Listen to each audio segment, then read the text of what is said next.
જય સચ્ચિદાનંદ. જય બધાને સંભળાય છે? હા હા હા, જય સચ્ચિદાનંદ.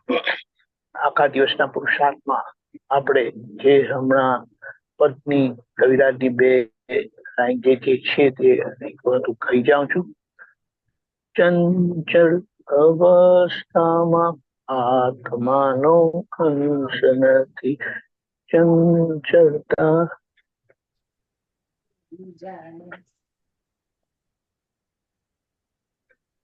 ભૂલી ગયા હું.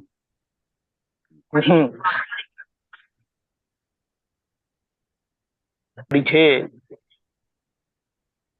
એને આપણે ગાવાથી આપણે જે એક તો છૂટાપણું થાય છે, અને એક જે આજે ગુણ કીધો છે, ટંકોત્કીર્ણ સ્વભાવ વાળો શુદ્ધાત્મા છું, એનું અહીંયા એક બહુ મોટું એક અનુભવ થાય છે.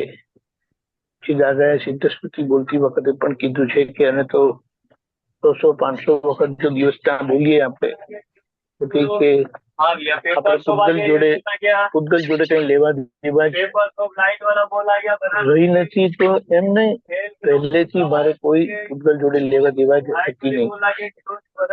એટલે દાદા એમના તે વખતે જ્ઞાન વિધિ કરાવતા હતા, એ વખતે એક વાક્ય બોલતા હતા જે આપતવાણીમાં પણ આવ્યું છે કે પર પૂતગલમાં પરિભ્રમણ કરવા છતાં, અનંત અવતારોથી પરિભ્રમણ કરવા છતાં મારા ટંકોત્કીર્ણ સ્વભાવથી હું બિલકુલ નિર્લેપ જ રહ્યો છું, હું બિલકુલ અસંગ જ રહ્યો છું, અને તેથી મને એની જોડે કોઈ પણ અવસ્થાની અસર મને નથી, એવો ટંકોત્કીર્ણ સ્વભાવ વાળો શુદ્ધાત્મા છું. તો એ અનુભવ